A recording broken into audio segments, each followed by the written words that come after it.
Assalamualaikum warahmatullahi wabarakatuh. Teman-teman semua, di tema video kali ini kita akan membahas tentang sensitivitas mikrofon.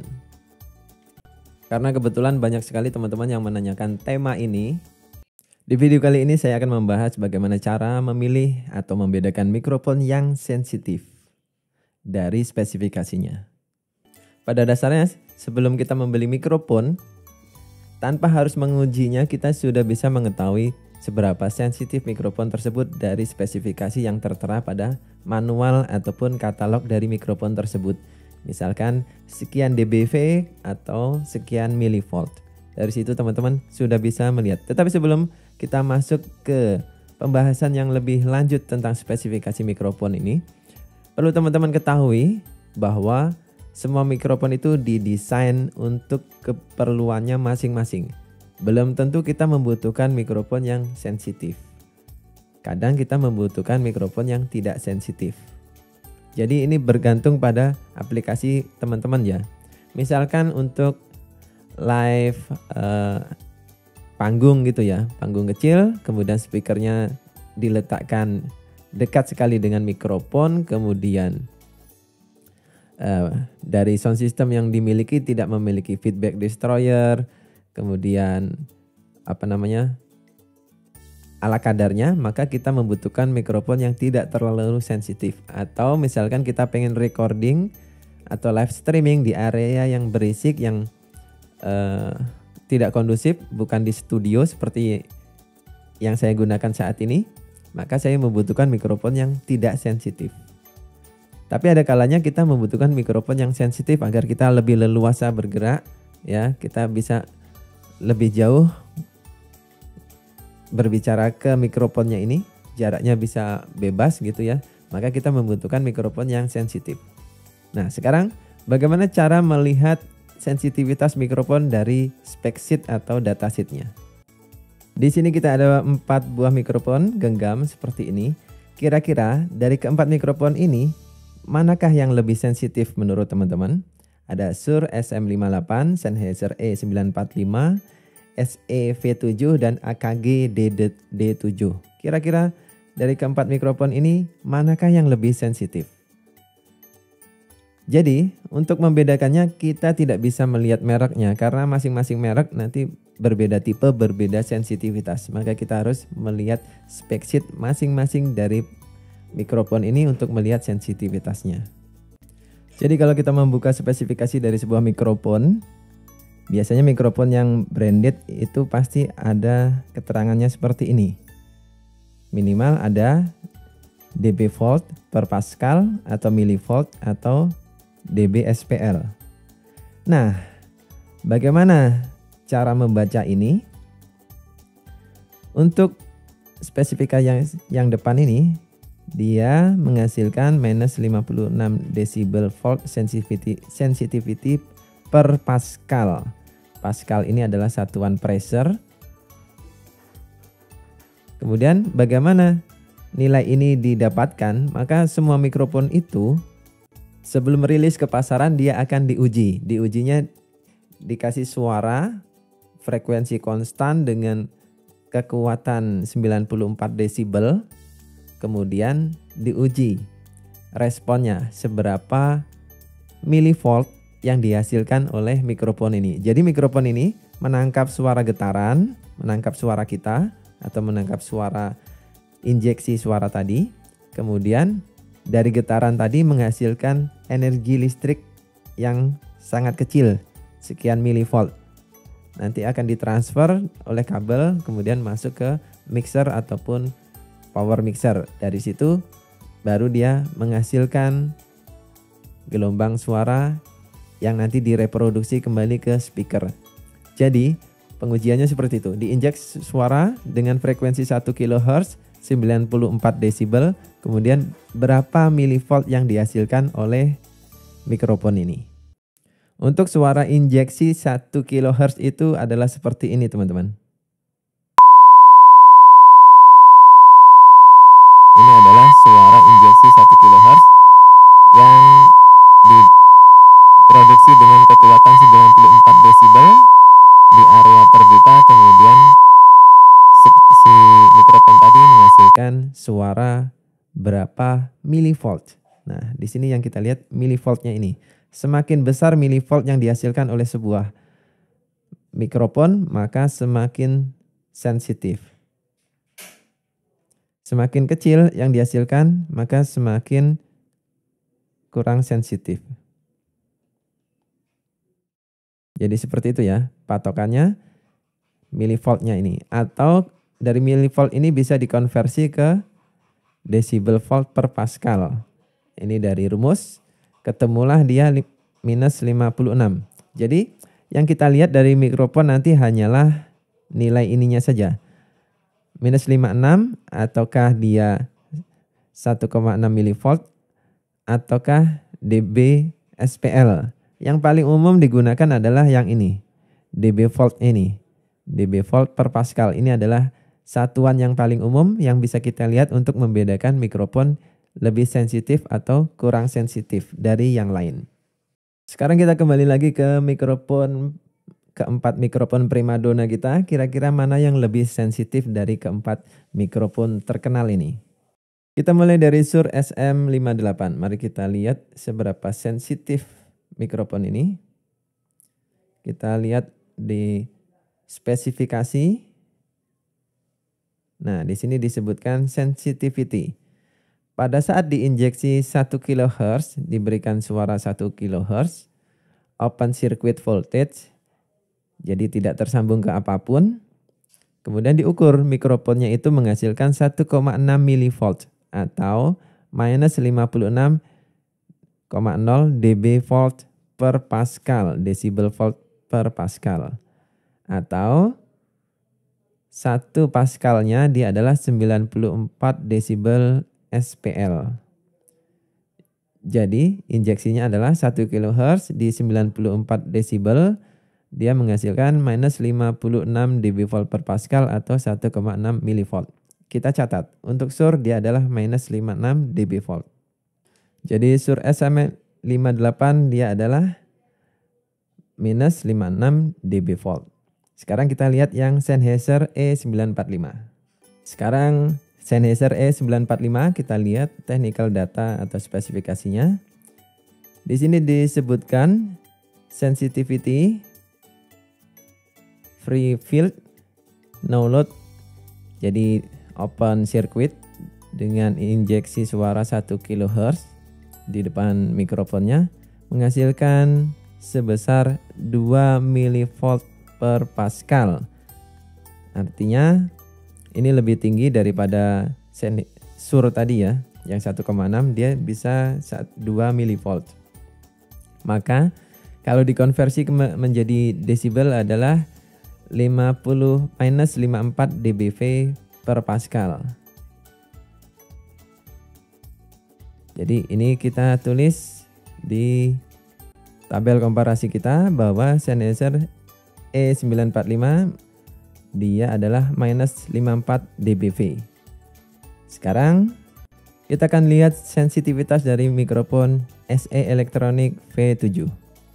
Mari kita lihat seberapa sensitivitas untuk si SE Electronic V7 ini.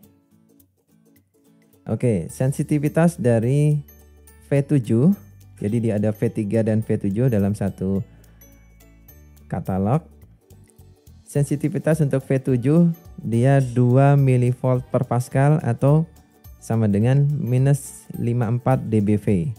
Untuk V3 dia lebih kuat lagi, 2,5 milivolt per pascal minus 52 dBV. Jadi satu merek pun dia bisa memiliki beragam sensitivitas mikrofon. Jadi kita harus melihat spesifikasi dari datasheetnya dia berapa dBV atau berapa milivolt. Jadi dari sini bisa kita lihat V3 ini lebih tinggi milivoltnya atau lebih tinggi dBV-nya, maka dia lebih sensitif daripada V7. Nah, karena yang kita komparasikan V7, ini yang kita catat, dia minus 54 dBV. Jadi bisa kita tulis di sini, untuk SE Electronic dia adalah minus 54 dBV. Sekarang mikrofon yang terakhir adalah AKG D7. Untuk AKG D7, dia adalah superkardioid. Kemudian spesifikasinya, sensitivitasnya dia adalah 2,6 mV per Pascal. Artinya, oh ini cukup besar ya, 2,6 mV per Pascal.